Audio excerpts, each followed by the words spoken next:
निवडणूक लढविण्यास तयार असल्याचं मत जंगम समाजाचे अध्यक्ष राजशेखर कंदलगावकर यांनी व्यक्त केले। जंगम समाजाची महत्त्वाची बैठक आयोजित करण्यात आली होती। या बैठकीत जंगम समाजाचे अध्यक्ष राजशेखर कंदलगावकर यांनी आपली भूमिका मांडली। सोलापूर लोकसभा मतदारसंघात भाजपकडून उपरा उमेदवार देण्याच्या हालचाली सुरू आहेत। भाजपच्या वरिष्ठ पातळीवरील नेत्यांनी तसे न करता सोलापूर शहरात जंगम समाजाच्या वतीनं मी स्वतः नेतृत्व करीत आहे।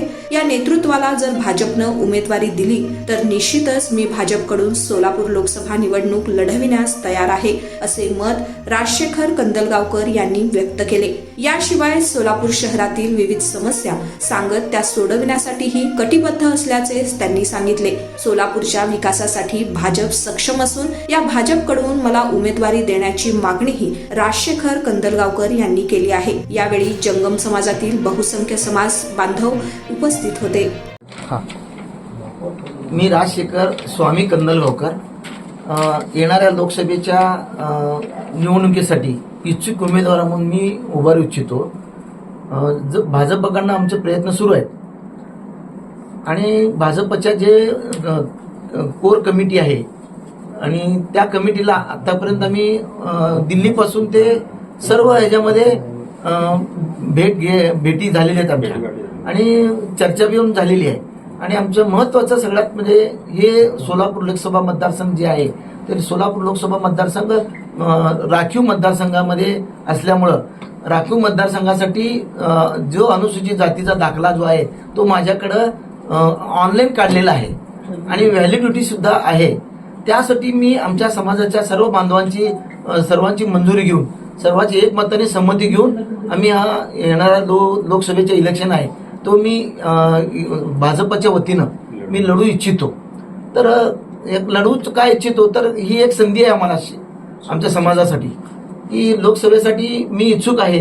कारण आमच्याकडं संपूर्ण पात्रता असताना सुद्धा बाहेरचा व्यक्ती इथं येऊन आमच्यावरती लादला जाऊ नये आणि आम्ही स्थानिक उमेदवार असताना सुद्धा आम्हाला डावलू नये ही आमची तळमळणी अपेक्षा आहे।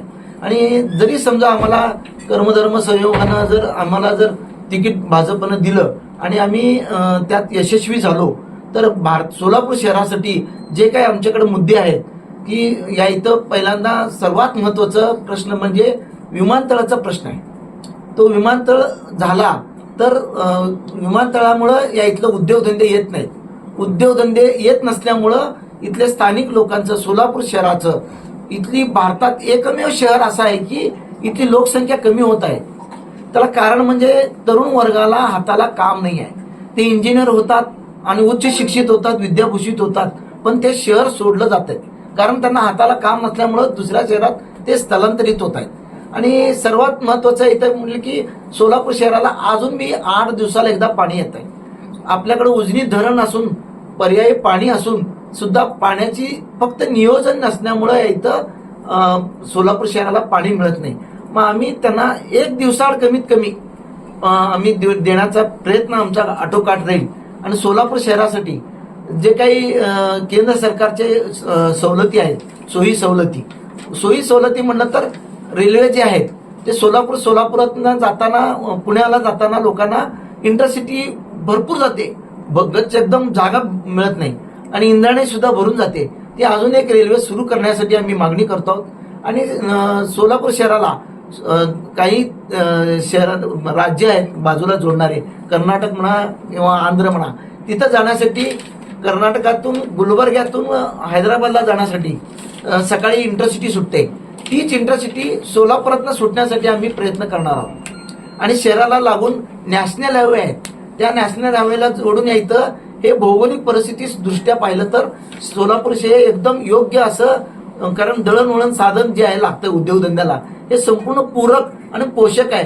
केवळ राजकीय लोकांची इच्छाशक्ती नसल्यामुळं आतापर्यंत सोलापूर शहर हे जसं म्हणावं तसं त्या प्रगती पथावर नाही आहे। इतर जिल्हे आपल्या सोलापूर शहर हे महानगरपालिकेमध्ये 5वा नंबर होता, आज आपला 18व्या नंबरवर आहे आजही। त्यानंतर आपल्या सोलापूर जिल्हा हे इथून इंडेक्स निघत होता। इंडेक्स म्हणजे कामगारांचा जो पगाराचा जो सूची आहे ते इंडेक्स या इथून निर्णय होत होता। सोलापूर शहरातून. कारण या इथं औद्योगिक टेक्स्टाईल वगैरे जे होते या इथून सोलापूर शहरातनं लोकांच्या पगाराचे इंडेक्स ठरवलं जायचं. पण आज तो लुप्त होऊन तो दुसऱ्या क्षेत्रात चाललेला आहे. याचं आम्हाला दुर्दैव वाटतंय. काही लोकांच्या डोळ्यासमोर सोलापुरातल्या कामगारांच्या अक्षरशः अतोनात हाल झाले. इथं टेक्स्टाईल असताना सुद्धा ते टेक्स्टाईल मिल बंद पडले. ते टेक्स्टाईल मिल पुन्हा चालू करतो असं आम्ही म्हणत नाही. त्यांच्यासाठी काही उपयुक्त असं काही होईल का सोयी सुखसोयी, याच्यासाठी आम्ही केंद्र सरकारकडून निधी आणून तो सोलापूर शहरासाठी डेव्हलप करण्यासाठी आम्ही प्रयत्न करणार आहोत. आणि त्या दृष्टीनं सोलापूर शहरातलं जे कोणी मुलं बाहेरगावी गेलेत त्या सर्वांना सोलापूर शहरामध्ये आम्ही ते काम आम्ही करू. आणि भारतातील म्हणा, आम्ही एक ज्येष्ठ नागरिक आपलं एक संघटना काढलेली आहे की त्या लोकांना ज्यांचं वय 60 आहे, ज्या 60 वय झालेल्या लोकांना, 60 वय झालेल्या सामान्य माणसाला विचारलं ना तू टॅक्स भरतो का, तर मी टॅक्स भरत नाही म्हणतो. पण तो साधा एखादा गाडीची डेबी जरी घेतला तरी सुद्धा त्याला जीएसटी लागलं जातं, तो टॅक्स भरला जातो. इथून मुलीला जरी भेटायला गेला तर तो गाडीत बसला तर त्याने ज्या गाडीत जातो एसटी मध्ये बसताना सुद्धा त्याला जीएसटी लागतंय. त्या जीएसटी तो भरलेला असतो पण त्याला कल्पना नाही आहे ती मी टॅक्स भरतो हे. पण त्या लोकाला कालांतरानं त्याचं वय झाल्यानंतर, तो रिटायर झाल्यानंतर वय 60च्या पुढे व्यक्तीला भारतातील 18 कोटी लोक आहेत, त्या लोकांना मग कुठल्याही जाती धर्माचा असू दे, आम्हाला तो स्त्री असू दे पुरुष असू दे, त्या सर्व व्यक्तींना 10,000 रुपये केंद्र सरकारकडून आम्ही मिळवून देण्यासाठी प्रयत्न करणार आहोत. आणि याच्यासाठी आमचे दबडगावकर म्हणून आहेत आणि अरुणजी बोकील ज्यांनी नोटबंदी केली, त्या व्यक्तींनी नरेंद्र मोदी साहेबांना भेटलेले आहेत. त्यांचे सगळं राष्ट्रपतीपासून सर्व राज्याच्या राज्यपालांची भेटी होऊन आणि त्यांचा प्रस्ताव दिलेला आहे. आणि त्यांना सर्व नागरिकांना 10,000 रुपये कमीत कमी पेन्शन मिळावं. ते पेन्शन कशासाठी, तर त्यांना गोळ्या औषधासाठी लागत आहे किंवा वय झाल्यानंतर माणूस गोळ्या औषधावरती जगतो. त्या माणसाला मुलांकडे हात पसरला तर मुलगा दूध करणार आहोत. म्हणून सर्व नागरिकांसाठी आम्ही ते मिळवण्याचा प्रयत्न आटोकाट करणार आहोत.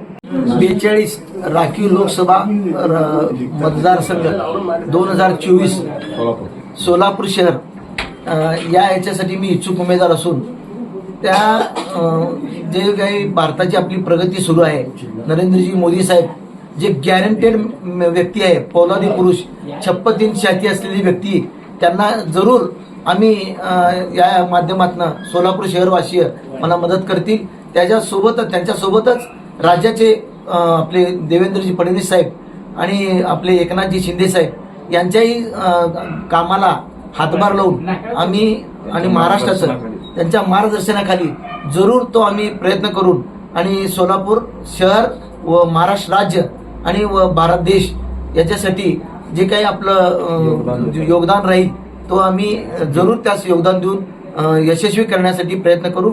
आणि तरी सर्व मान्यवरांना व मतदार बंधू भगिनींना माझं नम्र विनंती आहे की मला सेवा करण्याची, भारत देशाची सेवा करण्याची संधी उपलब्ध करून द्यावी, एवढी माझी कळकळीची नम्र विनंती आहे.